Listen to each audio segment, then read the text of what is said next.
ADO.NET। ADO.NET का architecture इस topic के अकॉर्डिंग हमें ये सीखने को मिलेगा कि how to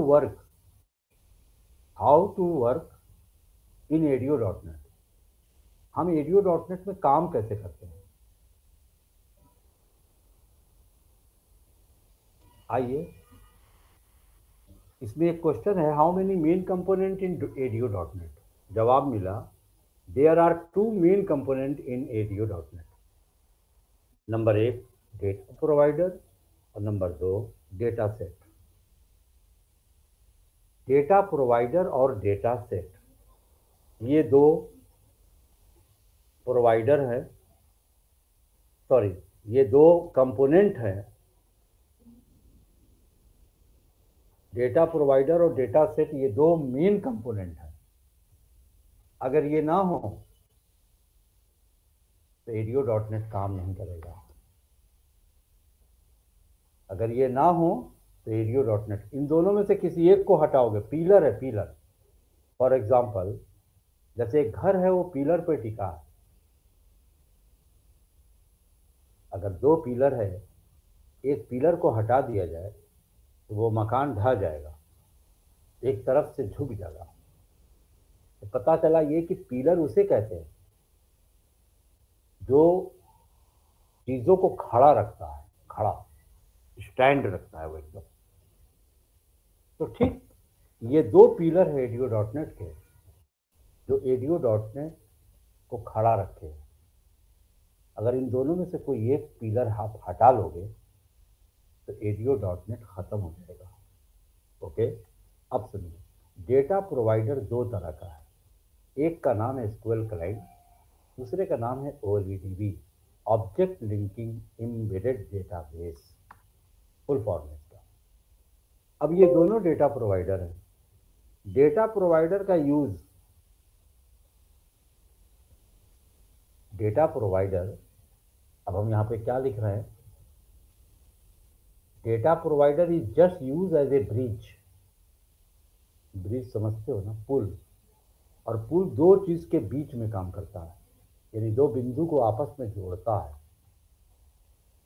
data provider is just use as a bridge which is communicates between. Between के माने ही होता है दो, ग्रामर है, इंग्लिश ग्रामर। लोग कहते हैं ना, ग्रामर का यूज, बिटवीन का यूज कहाँ किया जाता है, जब दो चीजों के बीच बात की जाएगी, सिर्फ दो, दो से ज्यादा नहीं। दो से ज्यादा में हम क्या यूज करते हैं इंग्लिश में, है? दो के लिए तो बिटवीन, अमंग। हाँ, अमंग, अमंग बोलते हैं। तो between data source and application, application बोले तो .NET C#, और डेटा सोर्स SQL सर्वर, यानी कि डेटाबेस जो भी हो, ऑरेकल हो, SQL सर्वर हो, या कोई भी। ओके, तो डेटा सोर्स और एप्लीकेशन के बीच कम्युनिकेशन का काम डेटा प्रोवाइडर का होता है। इस डिफिनेशन से इसके इंपॉर्टेंस का पता चल रहा है, इसके इंपॉर्टेंस का पता चल रहा है कि कितना इंपॉर्टेंट है। सोचिए, अगर डेटा प्रोवाइडर ना हो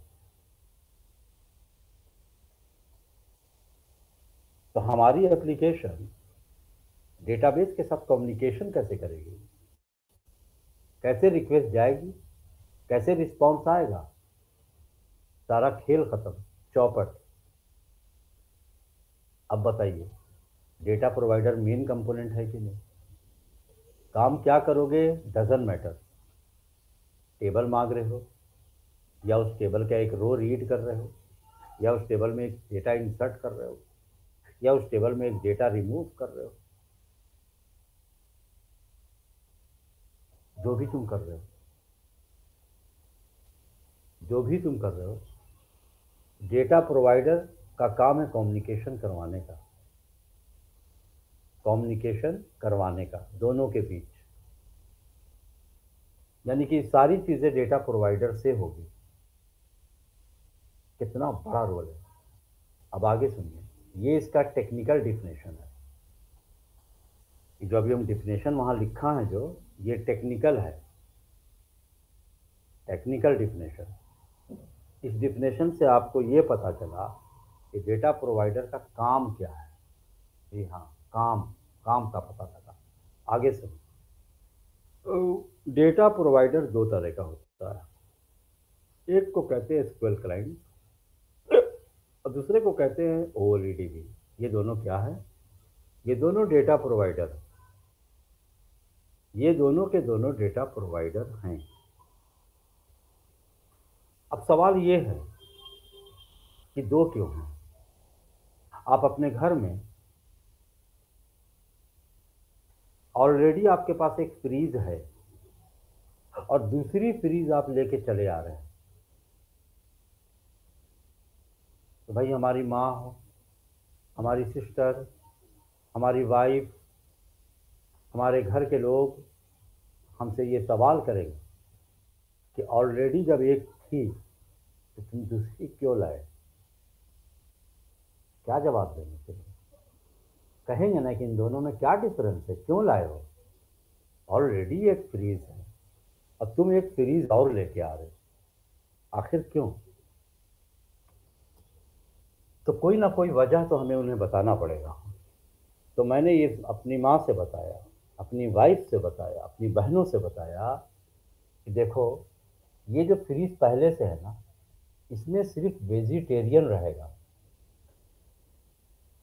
बस। जो खाना बच रहा है, जो तुम्हें रखना है, जैसे दूध है या कुछ खाना है, वो तुम इस फ्रीज में रखोगे।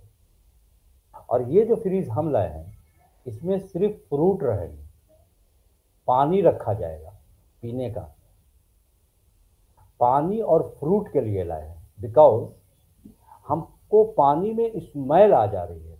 जब तुम लोग फ्रीज में कभी साग डाल दे रहे हो, कभी भिंडी डाल दे रहे हो, कभी तरकारी डाल दे रहे हो, कभी टमाटर डाल दे रहे हो, तो उसकी स्मेल मेरे को पानी में लग रही है।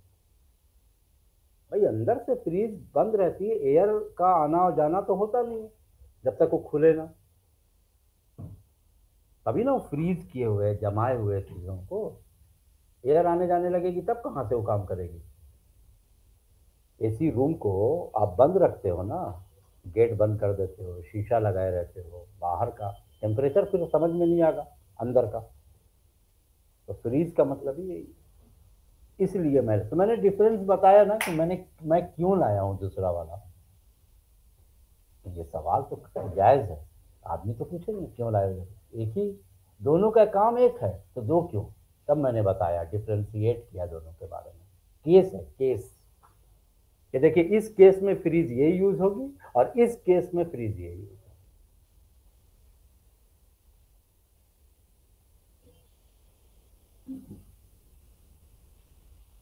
तो सवाल यहां भी किया गया कि दो दो प्रोवाइडर क्यों हैं? एसक्यूएल क्लाइंट को भी आप प्रोवाइडर कह रहे हो, डेटा प्रोवाइडर, और ओएलईडीबी को भी आप डेटा प्रोवाइडर कह रहे हो, क्यों?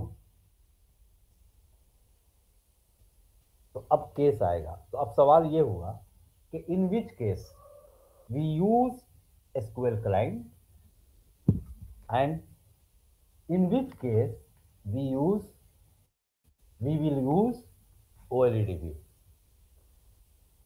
In which case we will do we will use SQL client, and in which case we will use OLEDB. Obviously ये डिफरेंस आएगा, लोग पूछेंगे, आपको जवाब देना पड़ेगा। तो सुनिए, एसक्यूएल क्लाइंट डेटा प्रोवाइडर का यूज जब आपकी एप्लीकेशन एसक्यूएल सर्वर के साथ कनेक्ट होगी, स्पेशली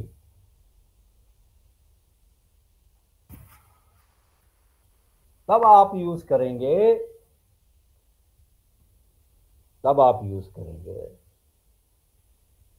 एसक्यूएल क्लाइंट। क्या कहा गया? SQL client is specially used for SQL server database only instead of nothing else. आगे बात समझिए, आगे बढ़िए।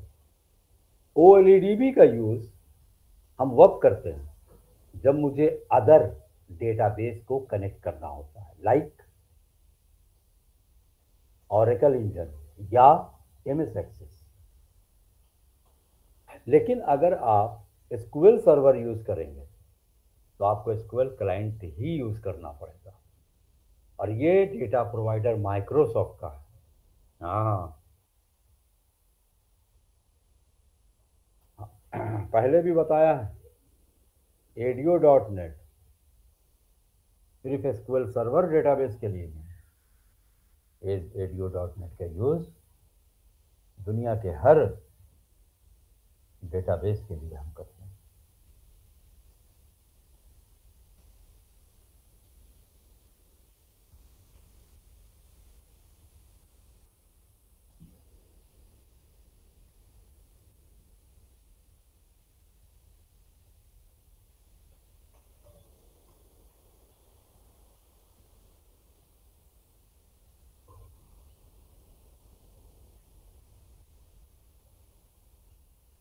Data provider specially SQL client जो है SQL सर्वर के लिए, और ADO.NET ने ये कभी नहीं कहा, ADO.NET ने ये कभी नहीं कहा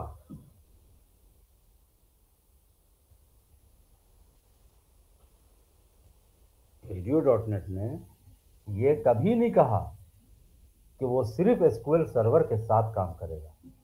दुनिया के हर डेटाबेस के साथ हम ADO.NET जैसी टेक्निक का इस्तेमाल कर सकते हैं, ऐसा कहा .NET फ्रेमवर्क में।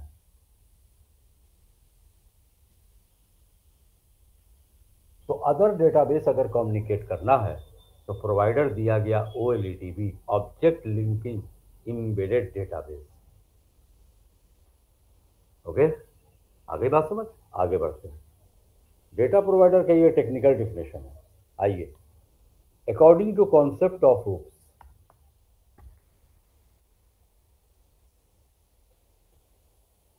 .NET ऑब्जेक्ट ओरिएंटेड के कॉन्सेप्ट से पिरोया हुआ है। ऊप से .NET को और .NET को ऊप से अलग नहीं किया जा सकता। जैसे जिस्म का रिश्ता रूह से होती है, आत्मा। ओके, रूह और जिस्म दोनों एक साथ होते हैं तो आदमी चल रहा है, फिर रहा है, बात भी कर रहा है। और जब रूह जिस्म से निकल जाए तो सिर्फ मट्टी बची। अब ना वो बोलने के लायक है, ना देखने के लायक है, ना सुनने और ना चलने और ना खाने और ना पीने, किसी के लायक नहीं रह जाता। ऐसा ही रिलेशन, एकदम यही रिलेशन ऊप्स और .NET फ्रेमवर्क का है। यही रिलेशन ऊप्स और जावा का है, लेकिन C++ का नहीं है। C++ का ऐसा रिश्ता है कि वो लैंग्वेज ऊप्स के साथ भी है और ऊप्स के बिना भी है। उसको कहते हैं विथ ऊप्स, विदाउट ऊप्स। लेकिन .NET और जावा हमेशा ऊप्स के साथ है। जैसे रूह जिस्म के साथ है, निकल जाए तो जिस्म खत्म, जिसको आत्मा कहते हैं।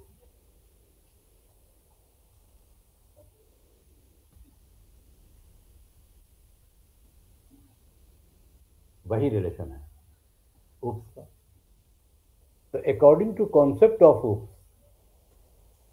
डेटा प्रोवाइडर एक नेम स्पेस है। तो ये बात हो गई रूप की। रूप, रूप समझते हो ना, रूप। ऊप्स के according data provider name space का रूप है। इसका रूप है नेम स्पेस का। और नेम स्पेस का मतलब क्या होता है? The collection of classes, just like package in Java, just like package in Java. Namespace is just similar to package in Java,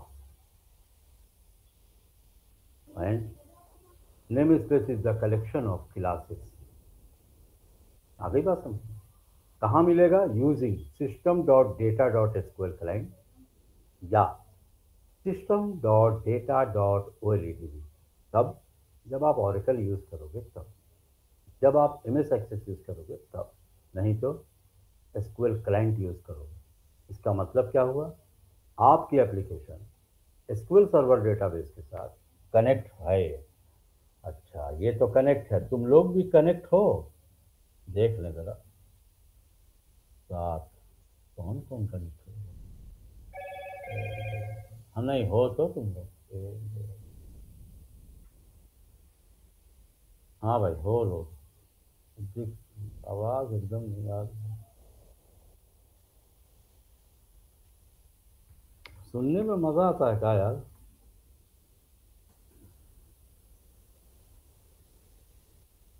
है?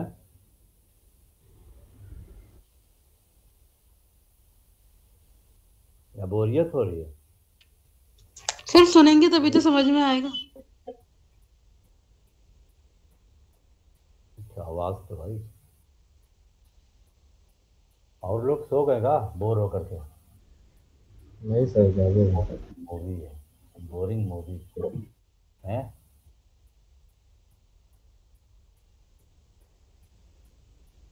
क्या ऐसा नहीं होता कुछ बता रहे हो या दिमाग में नहीं बस रहा है तो क्वेश्चन आ जाए दिमाग, फौरन सर से सवाल कर लें? लगातार बोलना पड़ा, रेडियो हो गया रेडियो। बीवी से सर न्यू है ना हमारे लिए, तो हम क्वेश्चन कुछ कर ही नहीं सकते। तुम्हारे लिए ना नया है, और तो है ना, सबके लिए नया है। क्यों दीपक? आसिफ? हाँ, नहीं तो मेरे लिए तो नया है। तो बोर हो रहे लोग तो बता दो यार, इतना गिरा हुआ तरीके से नहीं पढ़ाना, स्टैंडर्ड लेवल पर आ जाते हैं। हमारे पास तो हर लेवल है, नीचे से लेकर ऊपर तक का।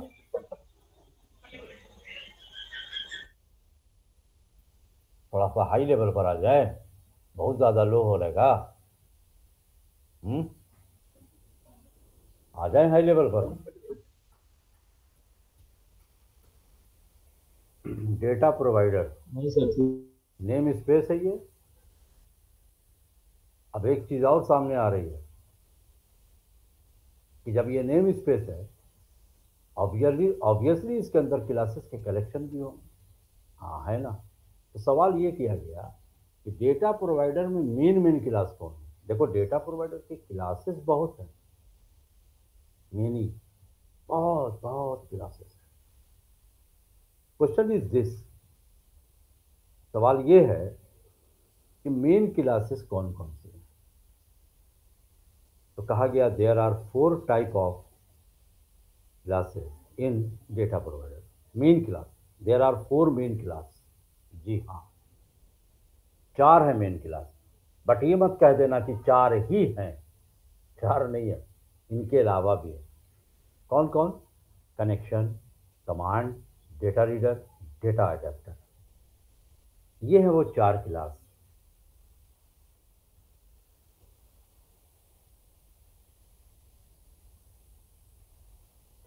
समीर आज पढ़ रहे हैं, बाकी लोगों की क्लास ये रिपीट है, तो नए कहाँ से जी हुए? सर।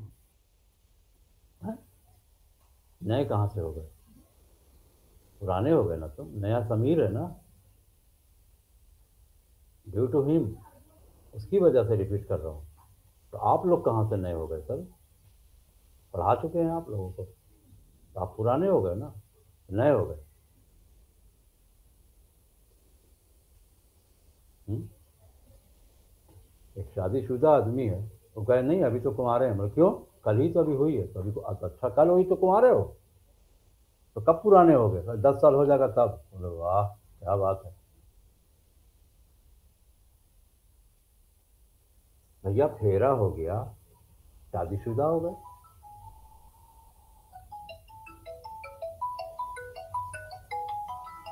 एक मिनट यार, कोई कॉल आ रही।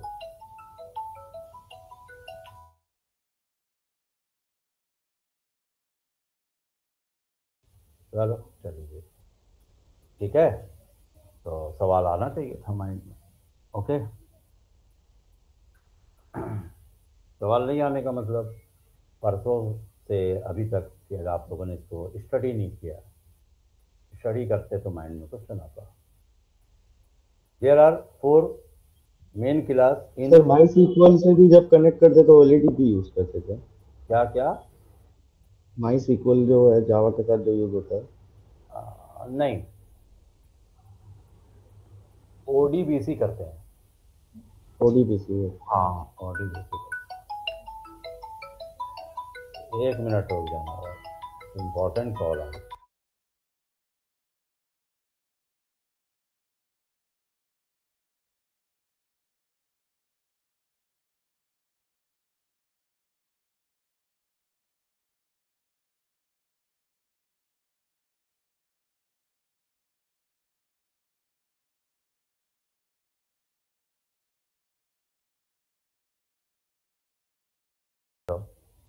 आवाज़ आ रही है? तो अब देखो, अब ये क्लास डेटा प्रोवाइडर की है। सर ओएलडीबी जो है वो मतलब एक्सेप्ट सीक्वल सर्वर के हाँ, अलावा सबको कनेक्ट हाँ, करेगा। सब जैसे ओरेकल है, ओडीबी भी यूज कर सकते हो तुम माई स्क्वेल के साथ, ठीक है। लेकिन माई स्क्वेल की जो स्ट्रिंग होगी ना, वो अलग होगी, जो अभी हम नीचे बताने वाले हैं। आई बात समझ में? ठीक है। हाँ, माई स्क्वेल की जो स्ट्रिंग होगी, कनेक्शन स्ट्रिंग, वो अलग होगी। वो अभी हम नीचे बताएं, वो प्रैक्टिकल में भी कुछ क्लियरिटी मिलेगी उसकी। तो ये बेस अगर सही रहेगा तो वो प्रैक्टिकल में जब आएगा, हम आएंगे तो बहुत इजी हो जाएगा फिर चीज़ों को समझना। तो वहाँ पर आपको पता लग जाएगा सारी चीज़ों का। आगे बढ़िए। ये जो कनेक्शन है ना, connection, command, data reader, data adapter, ये चारों मेन क्लास डेटा प्रोवाइडर की हर एक के लिए, चाहे वो एसक्यूएल सर्वर हो, चाहे ओरेकल हो, चाहे माई सिक्वल हो, चाहे एमएस एक्सेस हो, चाहे DB2 हो। आई बात समझ? तो ठीक। अब ये कैसे जस्टिफाई होगा?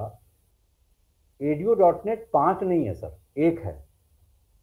डेटाबेस 5 है। आपकी एप्लीकेशन अगर ओरेकल के साथ कनेक्ट होगी तो उसमें भी यही 4 क्लास काम आएगी। आई बात समझ में? अगर आपकी एप्लीकेशन ओरेकल के साथ हो रही है उसमें भी यही 4 क्लास है। एमएस एक्सेस के साथ हो रही है तो उसमें भी यही क्लास है चारों।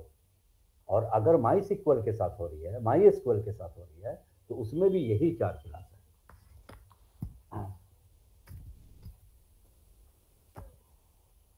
आई बात समझ? सबके लिए यही है।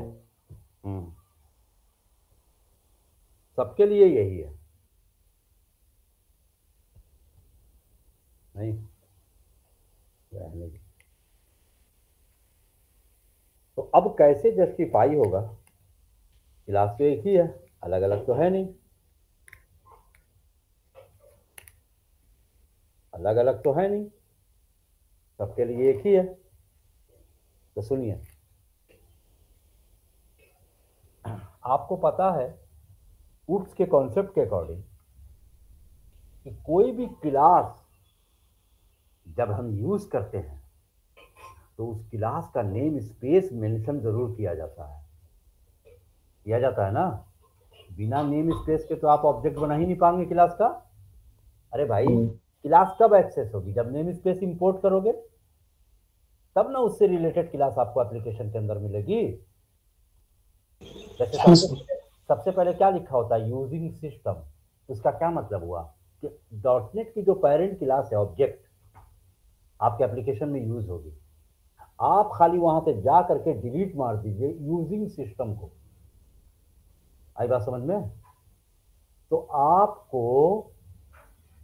ऑब्जेक्ट क्लास के मेंबर एक्सेस होना बंद हो जाना उस एप्लीकेशन में। एक दूसरा सुनो, अगर आप इसको डिलीट मार दोगे ऊपर से, अगर ये नहीं लिखोगे तो ना कनेक्शन मिलेगी, ना कमांड, ना डेटा रीडर, ना डेटा एडेप्टर। आ गई समझ में बात? यानी कि क्लास को एक्सेस करने के लिए नेम स्पेस कंपलसरी है, जरूरी है नेम स्पेस। तो अब सुनिए, एसक्यूएल क्लाइंट अगर आप यूज कर रहे हैं, इसका मतलब आप एसक्यूएल सर्वर यूज कर रहे हैं, तो आप इस क्लास को लिखेंगे एसक्यूएल कनेक्शन। सर कोड में खाली ये देख करके हम लोग बता देंगे कि आपकी application SQL server database use कर रही है।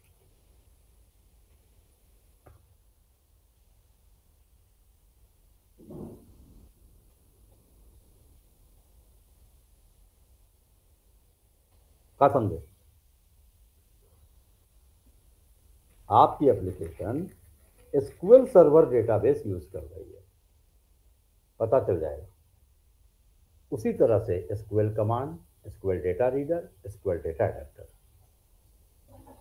एसक्यूएल रिप्रेजेंट कर रहा है यहां पर एसक्यूएल क्लाइंट को, और एसक्यूएल क्लाइंट रिप्रेजेंट कर रहा है एसक्यूएल सर्वर को।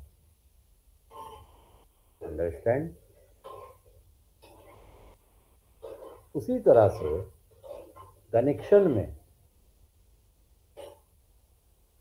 में ओएलईडीबी कनेक्शन, ओएलईडीबी कमांड, इससे ये पता चल रहा है, देखिए कनेक्शन यहां भी है लेकिन लगा क्या है? ओएलईडीबी। इससे क्या जाहिर हो रहा है कि आपकी एप्लीकेशन या तो ऑरेकल से कनेक्ट हो रही है, या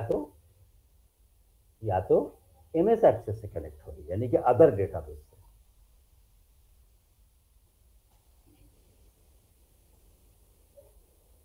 तीन से हम तो किए हुए हैं, ऑरेकल से, एमएस एक्सेस से और एसक्यूएल सर्वर से। माई एसक्यूएल से किया नहीं है हमने, लेकिन ऐसा नहीं कि हम कर नहीं पाएंगे, क्योंकि एडियो.नेट तो यही है ना, उसके लिए दूसरा एडियो थोड़ी है। बात खत्म, बस स्ट्रिंग चेंज होगी और कुछ नहीं। सब यही क्लास रहेगा, यही मेथड रहेगा, जो है सब यही रहेगा। हो गया? आगे बढ़िए। अब हम लोगों को ये एक एक ऑब्जेक्ट के बारे में पढ़ना पड़ेगा। Connection object, command object, data reader object, data adapter object, सबके बारे में पहले पढ़ना पड़ेगा क्या होता है। आगे सबसे पहले ये क्लासेस और बीच वाली ऑब्जेक्ट्स है, क्या बीच वाला ऑब्जेक्ट है ना sir? Sequel connection, sequel command, data object ही बोलते हैं। हाँ, कनेक्शन ऑब्जेक्ट, कनेक्शन क्लास, जो बोलना है बोलो, दोनों चलेगा, दोनों चलेगा भाई। तो क्या है? कनेक्शन का ऑब्जेक्ट ही ना है, इसको क्या कहोगे? कनेक्शन ऑब्जेक्ट नहीं बोलोगे? कौन को? हाँ क्लास है ना हाँ ये, सर। तो वही बोल रहा है कनेक्शन ऑब्जेक्ट। तो अब सुनो, सबसे पहले हम लोग कनेक्शन क्लास के बारे में जानने जा रहे हैं। कनेक्शन क्लास का काम है आपके एप्लीकेशन को डेटाबेस के साथ कनेक्ट करना। सोच के बताओ कितना इंपॉर्टेंट काम है। अगर ये हटा लें तुमसे, छीन लें, तो तुम्हारा डेटाबेस, तुम्हारी एप्लीकेशन एसक्यूएल सर्वर से कनेक्ट हो जाएगी। है दिया किसने? एडियो.नेट ने। सी शार्प कनेक्ट होने जा रही है किससे? एसक्यूएल सर्वर से। तारीफ सी शार्प की नहीं, एडियो.नेट की, .नेट टेक्नोलॉजी की। सी शार्प है क्या? Programming language. तुम एक प्रोग्रामिंग लैंग्वेज को डेटाबेस के साथ कनेक्ट करने जा रहे हो, बोलो। तो एक को करोगे सर, चार को छोड़ दोगे तो पार्शियलिटी हो जाएगी ना। अगर मैं तुमसे ये कहूँ कि प्रोग्रामिंग लैंग्वेज को हम डेटाबेस के साथ कनेक्ट कर सकते हैं, तो हमसे ये सवाल कोई भी करेगा कि अच्छा आप लैंग्वेज को डेटाबेस से कनेक्ट कर देंगे? हमने हाँ हाँ कर देंगे। तो सर कर दीजिएगा? हमने बिल्कुल कर देंगे। तो कीजिए तो ज़रा। हमने बोलो। तो उसने कहा कि C++ को कर दीजिए तो एसक्यूएल सर्वर से कनेक्ट। 2 कदम हम पीछे हट गए। नहीं नहीं नहीं, ये नहीं हो पाएगा। अच्छा अच्छा, चलिए सी को कर दीजिए कनेक्ट एसक्यूएल सर्वर से। फिर पीछे हट गए 2 कदम। नहीं नहीं नहीं, ये सब नहीं होगा, ये नहीं होगा। तो आप झूठ बोल रहे हैं। हमने बोला कैसे? अभी आपने क्या कहा कि किसी प्रोग्रामिंग लैंग्वेज को हम डेटाबेस से कनेक्ट कर लेंगे। आप ही ने कहा, हम नहीं कह रहे। अब पीछे क्यों हट रहे हैं आप? सी क्या है सर? हमने कहा प्रोग्रामिंग लैंग्वेज। C++ क्या है सर? हमने कहा प्रोग्रामिंग लैंग्वेज। तो काहे नहीं कनेक्ट कर रहे हैं? हमने बोला कि सिर्फ C# को। तो आपने ये थोड़ी कहा है सिर्फ C# को, आपने कहा प्रोग्रामिंग लैंग्वेज को। तो सुनो, ये C#,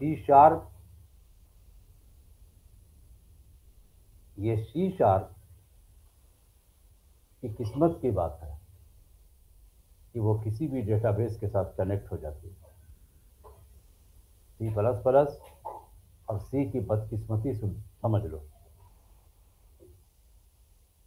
तो ये खुशनसीबी, ये वरदान C++ को कैसे मिल गया? तो जवाब मिला, भला हो ADO.NET का कि उसको, उस लैंग्वेज को ADO.NET जैसा वरदान मिला। और बदकिस्मती ये है कि आज तक C और C++ जैसी प्रोग्रामिंग लैंग्वेज को ADO.NET जैसा कोई वरदान नहीं मिला। काश अगर मिल गया होता तो हम उसको भी डेटाबेस के साथ कनेक्ट कर देते। फाइल हैंडलिंग का यूज नहीं करना पड़ता डेटा को परसिस्ट करने के लिए C++ में।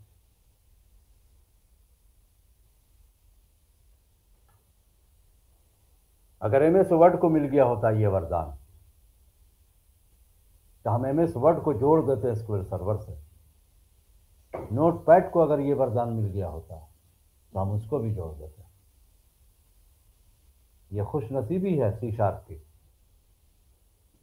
जिसको ADO.NET जैसा वरदान मिला और उस एप्लीकेशन को एसक्यूएल सर्वर के साथ कनेक्ट कर दिया गया और डेटाबेस को एक्सेस कर लिया गया। ये खुशनसीबी जावा की है, जिसको JDBC जैसा हथियार मिला और उसने डेटाबेस ऑरेकल इंजन को कनेक्ट कर दिया। जी हाँ, जावा को भी हम इससे कनेक्ट कर सकते हैं डेटाबेस से। क्यों? क्योंकि उसको भी वरदान मिला है, उसको भी वरदान मिला है।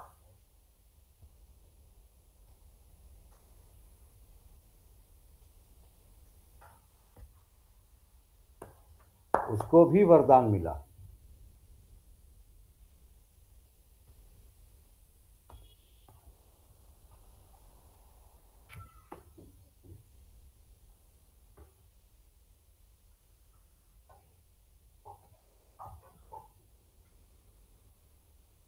JDBC just similar to ADO.NET. ADO.NET is just similar to JDBC in Java. अब सुनिए, अब ये क्लास है, ऑब्वियसली तुम इस क्लास का क्या बनाओगे?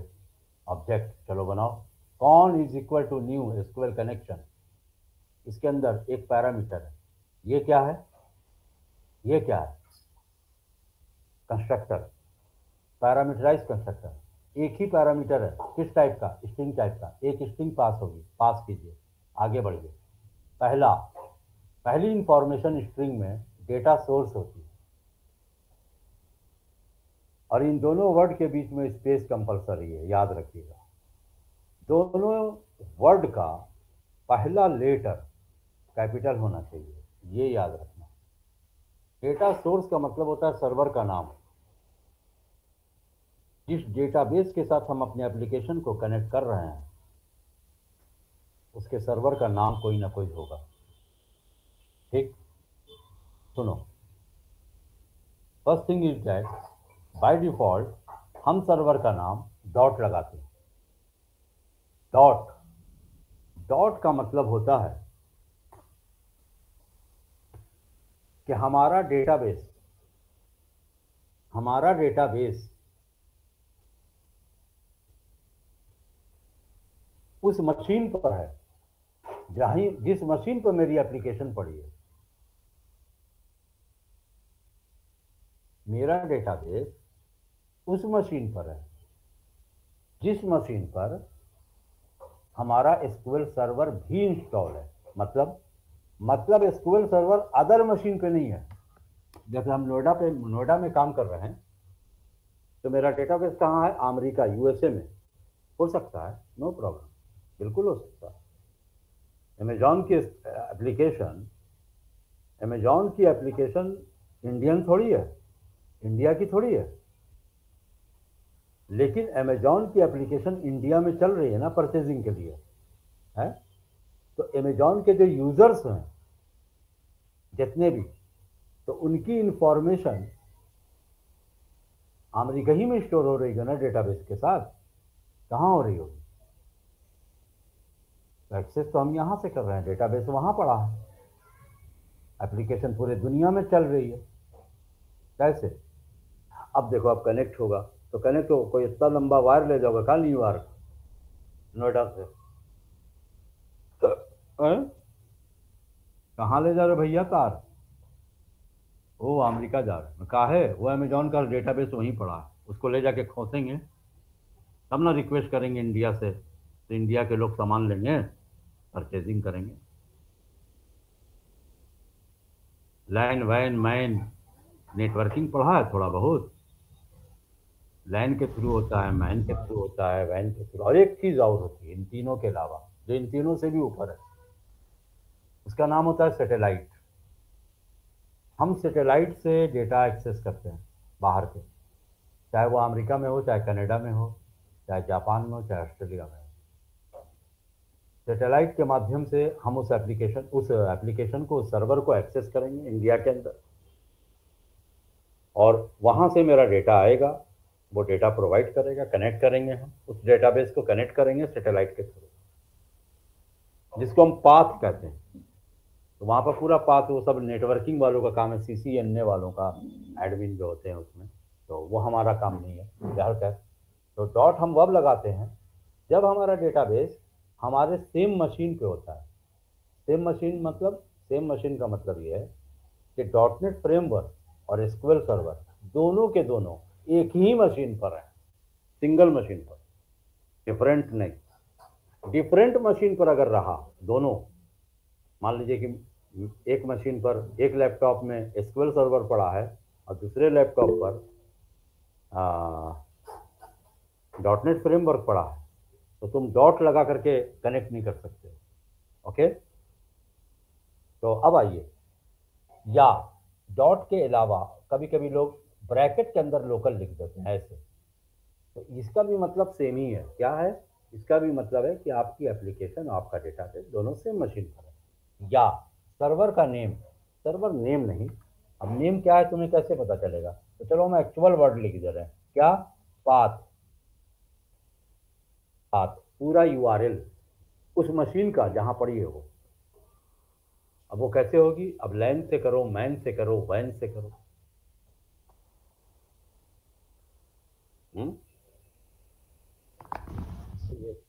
हाँ, लोकल एरिया नेटवर्क, LAN, लैन, लोकल एरिया नेटवर्क। क्या होता है ये? एक ही बिल्डिंग के अंदर।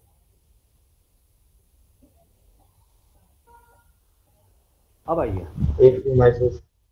हाँ, या पूरा पाथ देना होगा। कब देना? ये पाथ कब देते हैं? जब आपकी एप्लीकेशन दूसरे मशीन पर है और डेटाबेस दूसरे मशीन पर है। दूसरा, इनिशियल कैटेलॉग, बीच में स्पेस होगा, दोनों का पहला लेटर कैपिटल होगा।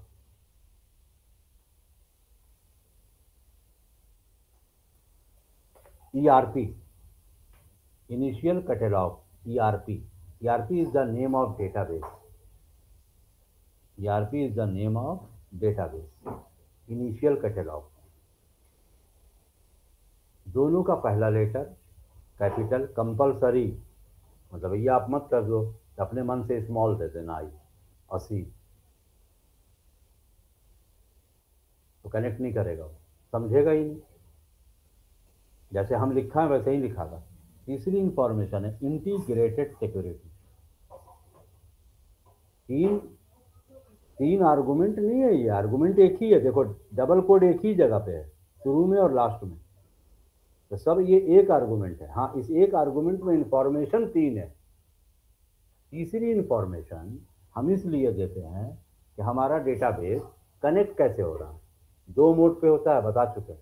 नंबर एक विंडोज ऑथेंटिकेशन, नंबर दो एसक्यूएल सर्वर ऑथेंटिकेशन।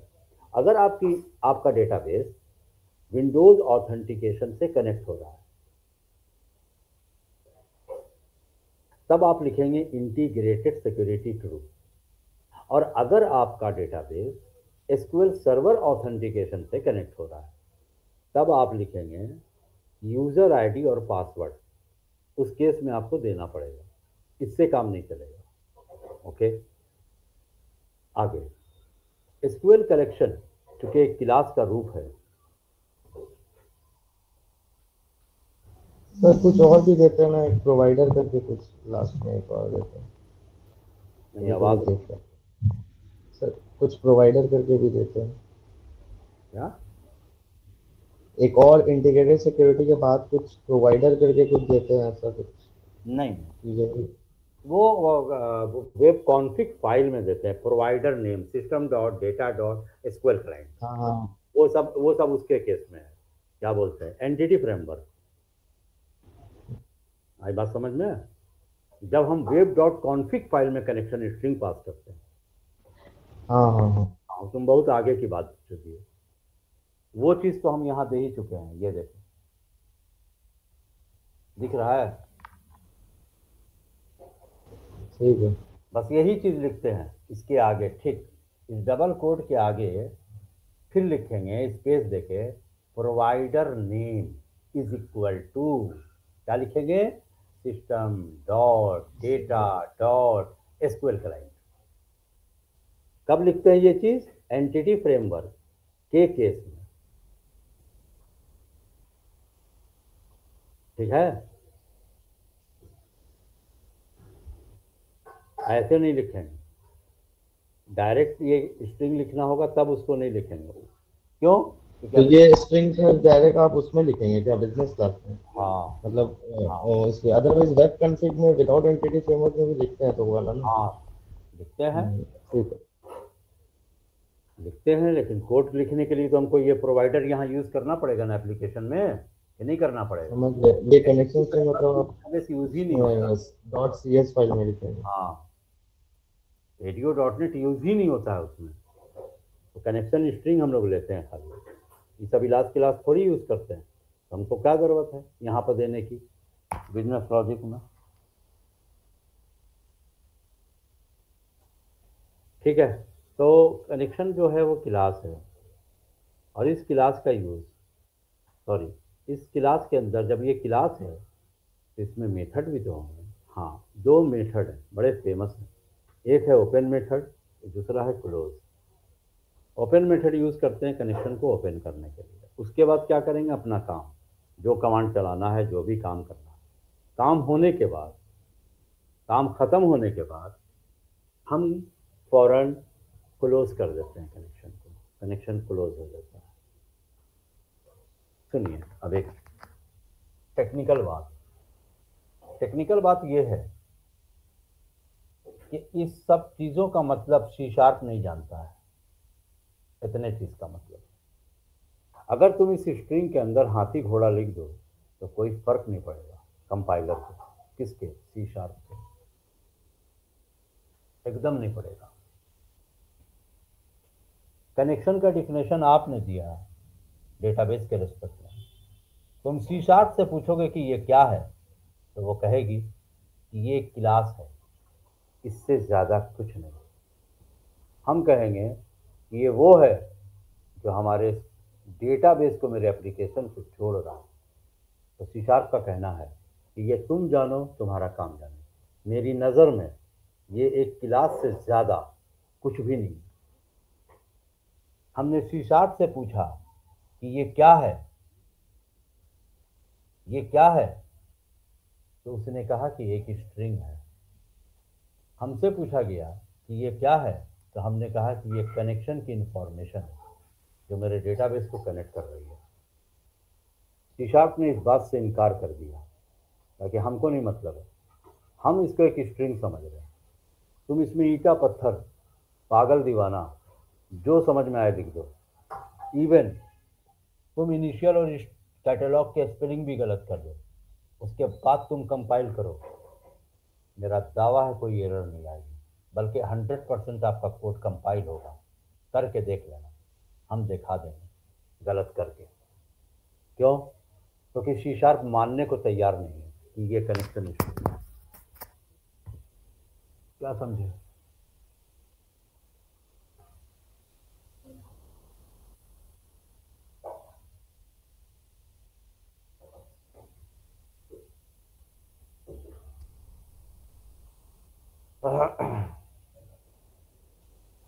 वो कहता है, सी शार्प कहती है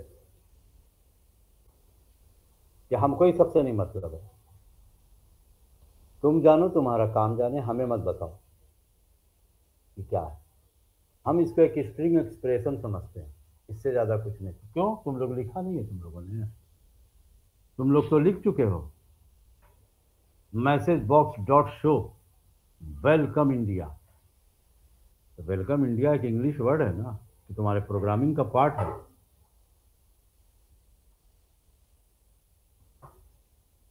तुम अगर किसी आदमी से पूछोगे कि वेलकम इंडिया क्या है, तो बोलेगा C sharp. C sharp programming का पार्ट है, ये बोलेगा। कहेगा इंग्लिश वर्ड है वेलकम इन इंडिया।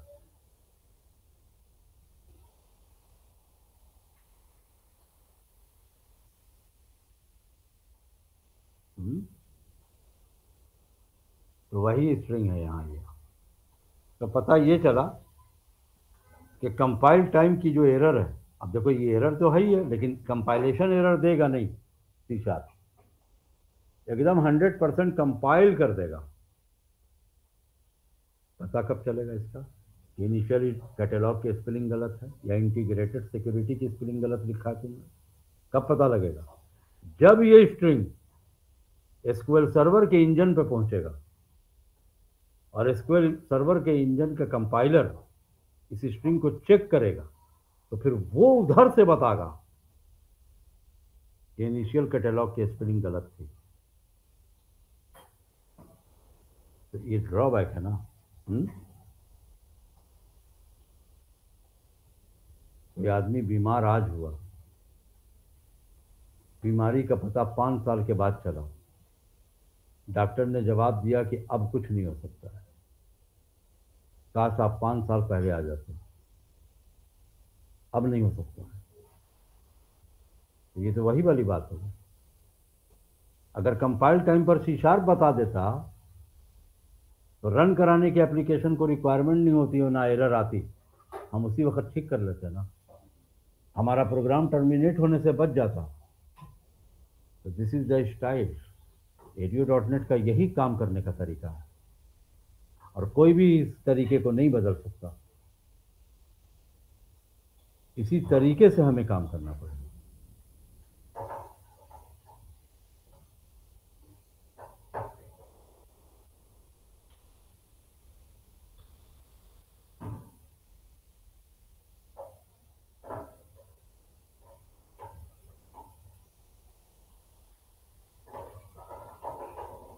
इसी तरीके से हमको बात करना पड़ेगा, काम करना पड़ेगा। आई बात समझ में? जी सर।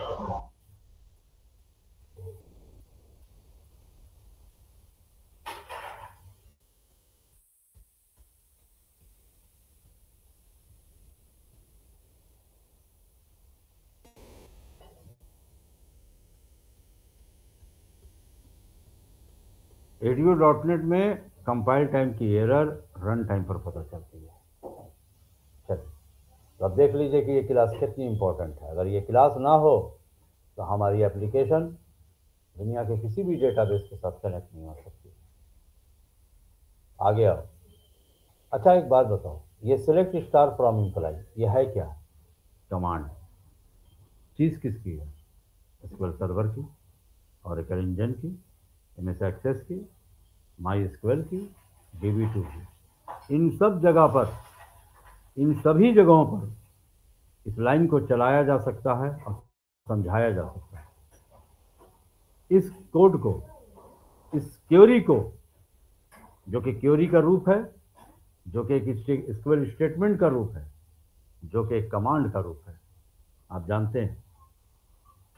अब ये चीज़ आप सी शार्प पे लिखोगे तो सी शार्प का कंपाइलर भड़क जाएगा कि नहीं भड़क जाएगा? बताओ खुद अपने दिमाग से। वो कहेगा ना what is this.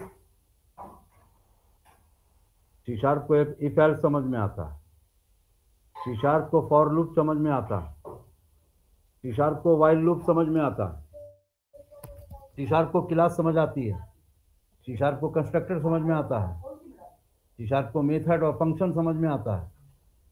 Select star from employ नहीं, इंसर्ट इनटू टेबल नेम नहीं, रीड फ्रॉम टेबल नेम नहीं, अपडेट टेबल नेम नहीं, कोई भी कमांड, कोई भी क्वेरी सी शार्प क्या जाना।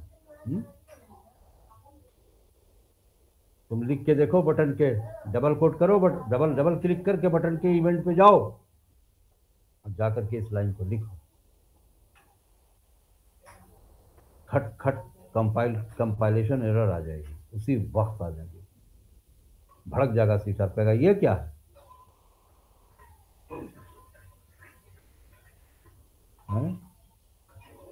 कौन कहता है कि सी शार्प पे ये क्वेरी चल जाएगी? और अगर ये क्वेरी सी शार्प पे चल गई तो हम दावा कर रहे हैं कि सी पर भी चलेगी और C++ पर भी चलेगी। एक जगह चलाओगे, एक जगह नहीं चलाओगे, ये पार्शियलिटी क्यों? ये पार्शियलिटी क्यों? तब कहता है एडीओ डॉट नेट कि लिखो ये लाइन, देखते हैं कौन रोक रहा है, हम लिखवाएंगे। हाँ, सी और C++ को ये बात कहने वाला कोई मिला ही नहीं आज तक कि ये लाइन लिखो, देखते हैं कौन रोक रहा है। होता है ना कभी कभी, आओ तुम वहां पे, देखते हैं कौन रोक लेगा, आ जाओ, देखते हैं कौन रोकता है। इसको कहते हैं सर पे हाथ होना। सी शार्प के सर पे हाथ है, किसका? एडीओ डॉट नेट का। सी और C++ के सर पे किसी का हाथ नहीं। कोई टूल्स, कोई हथियार, कोई सहारा, कोई रिसोर्स उसको मिला ही नहीं कभी। तो ये कमाल सी शार्प का नहीं कि हम सेलेक्ट स्टार फ्रॉम एम्प्लॉय लिख लें, ये कमाल तो एडीओ डॉट नेट का है, जो कह रहा है कि लिखो ये लाइन, देखते हैं कौन रोकता है। तब एडीओ डॉट नेट कह रहा है हमने तुमको कमांड क्लास दिया, हमने तुम्हें कमांड ऑब्जेक्ट दिया। क्यों? हर एक कमांड को तुम लिख सको उसमें, as well as stored procedure also, because stored procedure is a special type of command.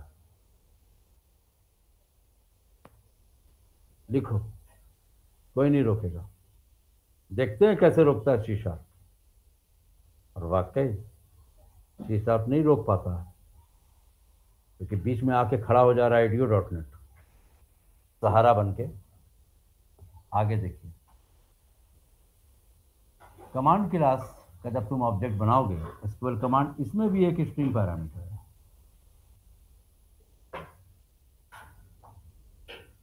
यानी कि इस कमांड को तुम डबल कोड में लिखो, सी शार्प चुप।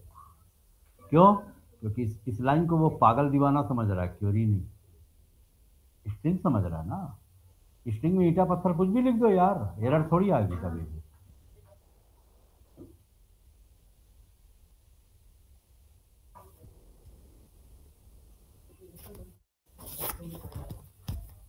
आई बात समझ?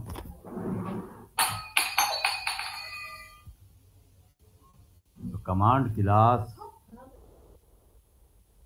दिया गया कमांड लिखने के लिए, वो कमांड जो सी को नहीं मिला, नसीब नहीं हुआ, वो कमांड जो सी प्लस प्लस को नहीं लिखने को नहीं मिला, सी शार्प को मिला, लिखो, कोई दिक्कत नहीं, लिखो।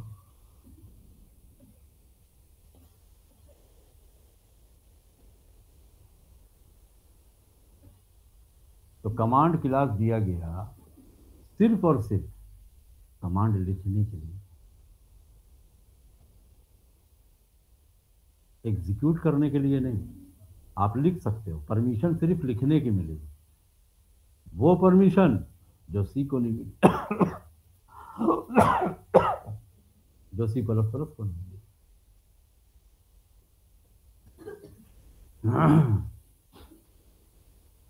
मिली तो सिर्फ इसी को मिली।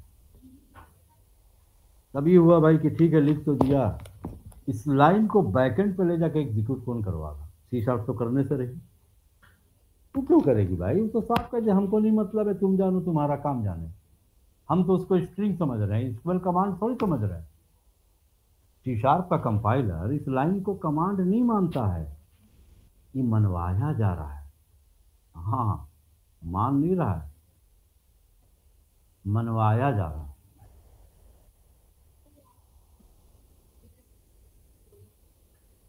इसको मनवाया जा रहा है,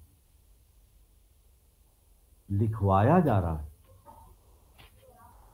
सी शार्प में थोड़ी लिखा गया है, उसे ADO.NET लिखवा रहा है। लिखो, देखे कौन रोकता है। तो अब ये लाइन तो रन एग्जीक्यूट होगी कहाँ? डेटाबेस सर्वर पे। कौन करेगा? तो सुनो, कमांड क्लास के अंदर 3 मेथड दिए गए। कमांड क्लास के अंदर लिखे हुए कमांड को बैकएंड पर एग्जीक्यूट करने के लिए। जी, कौन कौन? Execute non query, execute scalar, execute reader.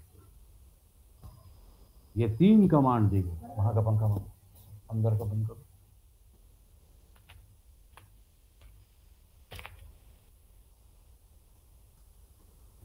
इसको लगा दो चार्जर में, मोबाइल।